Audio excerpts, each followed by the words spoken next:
Time and time again लोग MCU के villains को क्रिटिसाइज करते हैं कि वो मेमोरेबल नहीं होते हैं और मोस्टली स्टोरी में अपना काम करके निकल जाते हैं। बट एमसीयू में बहुत सारे ऐसे विलन्स भी हैं जो आपको उनके ओपिनियन से अग्री करवा देते हैं। हर विलन मोर और लेस पावर पाना चाहता है, और भी ज्यादा स्ट्रॉन्ग और भी ज्यादा बेटर बनना चाहता है ताकि वो वर्ल्ड को अपने हिसाब से चला सके, और यही पावर की अनकंट्रोलेबल थर्स्ट उन्हें विलन बना देती है। तो आज हम बात करेंगे 10 एमसीयू विलन्स के बारे में जो कि अब तक मार्वल सिनेमैटिक यूनिवर्स में दिख चुके हैं और सबसे पावरफुल विलन्स हैं। अब ये लिस्ट बेस्ड है प्योरली मेरे पर्सनल ओपिनियन पे, तो अगर आप इससे डिसएग्री करते हैं तो अपनी लिस्ट को कमेंट डाउन करना मत भूलिएगा। तो स्टार्ट करते हैं आज का वीडियो, बट उससे पहले हे गाइस, तो स्वागत है आप सभी का कैप्टन B2 के चैनल में। सो नंबर 10 पर आता है नेमोर।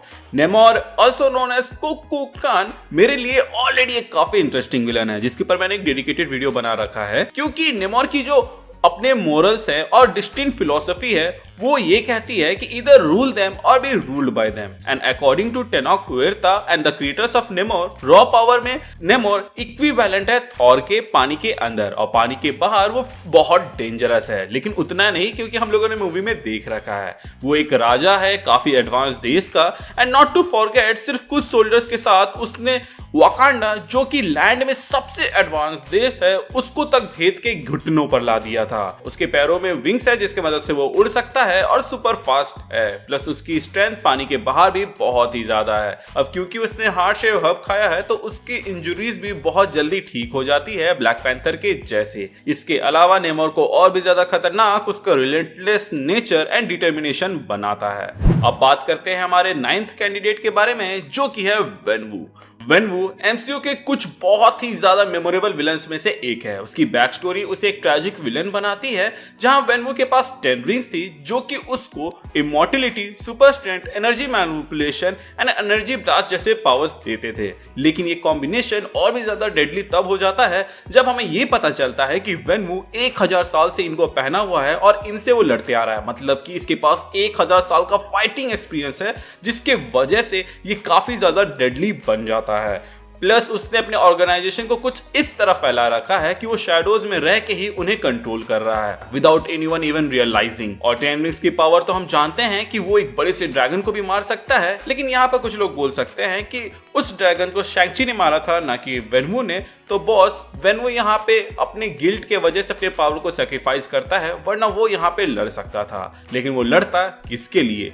इसीलिए उसने यहाँ पे ये रिंग्स अपने बेटे को दे दी और ये काम उस पे सौंप दिया। अब बात करते हैं हमारे 8th कैंडिडेट की जो कि है गॉर द गॉड बुचर। अब ये कंट्रोवर्शियल टेक हो सकता है बिकॉज लोग इसको पसंद नहीं करते हैं, एज इसको उतने अच्छे से मूवी में नहीं दिखाया गया जितने अच्छे से इसको कॉमिक्स में दर्शाया गया था। लेकिन गॉर सच में काफी ज्यादा पावरफुल कैरेक्टर है क्योंकि इसके पास नेक्रोसवॉर्ड था जिससे गॉड्स को मारा जा सकता था, और गॉड्स की इतनी फटती थी कि उन लोगों ने ओमनीपोटेंट सिटी छोड़ना ही नहीं चाहा और वहीं पे रहे जिसके बारे में गौर को नहीं पता था। मतलब कि खौफ इसका आप समझ ही रहे होंगे। और तो और हम लोगों ने देखा है कि नेक्रोसवॉर्ड से वो रेस कर सकता है शैडो मॉन्स्टर्स जो कि इतने कैपेबल थे कि थॉर के लेवल के जो छोटे बच्चे थे उनसे लड़ रहे थे। इसके अलावा गौर को एक्सेस मिलता है एक स्मॉल डायमेंशन का जहां कलर एग्जिस्ट नहीं करते हैं, प्लस शैडो से एक जगह से दूसरी जगह जाने वाली पावर भी काफी कूल थी।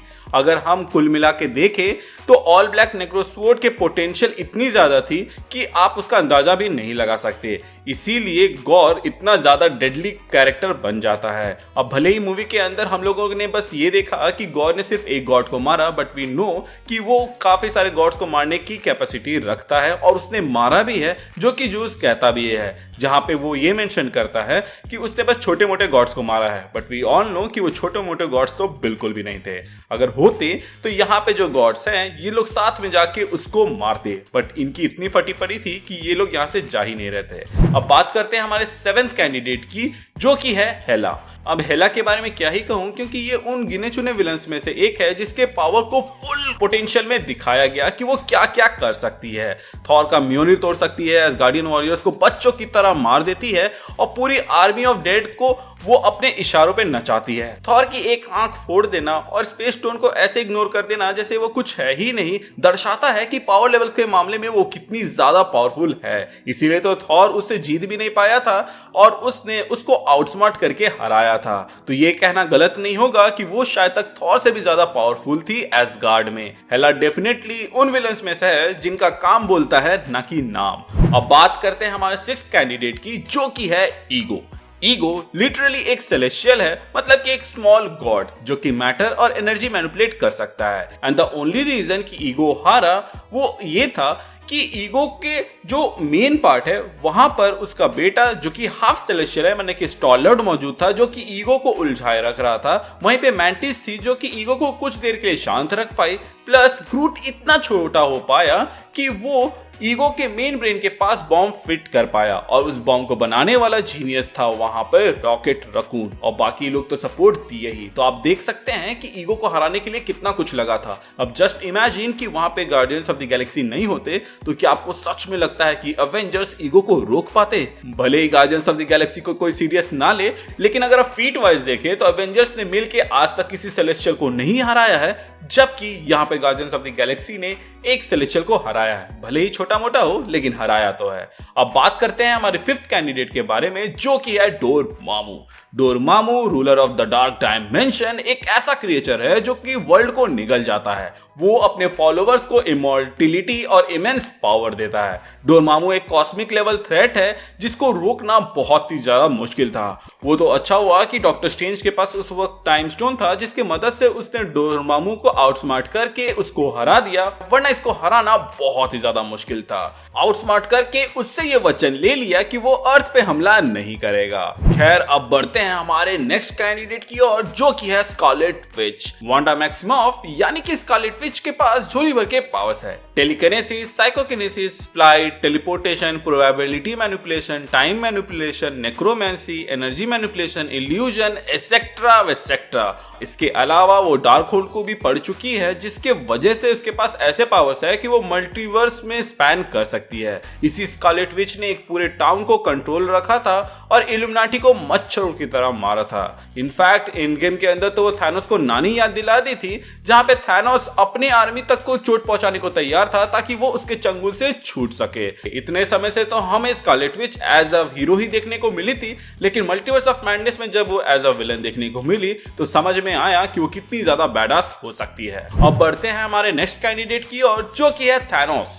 थैनोस एक ऐसा विलन था जिसकी आइडियोलॉजी बुरी नहीं है, इवन काफी सेंस भी बनाती है। लेकिन सिर्फ आइडियोलॉजी में ही थैनोस लोगों को तोड़ने में माहिर नहीं है। विदाउट एनी इन्फिनिटी स्टोन्स उसने हल को काफी अच्छे से धोया था, और एंड गेम के लास्ट एक्ट में भी वो कैप्टन के शील्ड को तोड़ने में कामयाब हुआ था, और बिना इन्फिनिटी स्टोन्स के वो एवेंजर्स को ऑलमोस्ट हरा ही दिया था।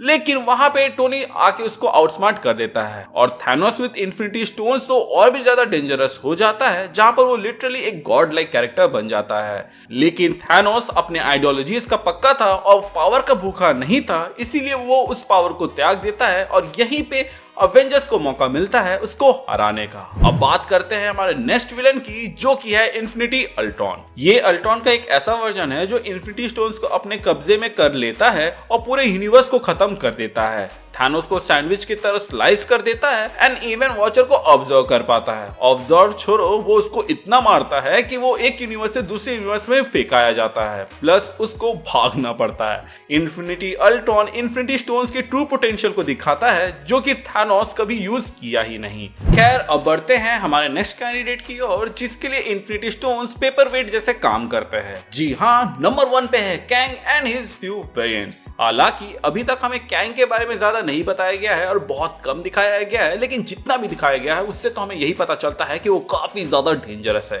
ही who remains and Kang the Conqueror को मैं सबसे ज्यादा पावरफुल विलन अभी मानूंगा एमसीयू के अंदर, क्योंकि ये लोग बेसिकली टाइमलाइन और मल्टीवर्स के साथ खेल सकते हैं और कोई भी थ्रेट उनके लिए बनने से पहले उन्हें हटा सकते हैं। हमको ये भूलना नहीं चाहिए कि ये ही हू रिमेन्स की चॉइस थी कि लोकी एंड सिल्वी उस तक पहुंचे, इसलिए वो पहुंचे, ना कि वो लोग अपने दम पर पहुंचे। वहीं बात करें कैंग द कॉन्करर की, तो उसने ना जाने कितने एवेंजर्स को मारा है और थॉर तक से लड़ा हुआ है। इसके अलावा उसको कोई भी उसी का वेरिएंट मार नहीं पाया था, इसीलिए उसको कैद कर दिया गया था। एंड हाँ, कई लोग इस बात का मजाक उड़ा रहे हैं कि ये जो कैंग द कॉन्करर है इसको चींटियों ने हरा दिया था और उसके सूट को डैमेज कर दिया था ये चींटी। तो मैं कहूंगा कि आप उन चींटियों के बारे में पहले जान लो कि वो चींटी टेक्निकली कितना ज्यादा एडवांस थे, आपको पता चल जाएगा कि वहां पर कैंग कैसे हारा। अब किसी कैरेक्टर से उसके मेन पावर को ही अगर आप छीन लोगे तो वो तो कमजोर हो ही जाएगा।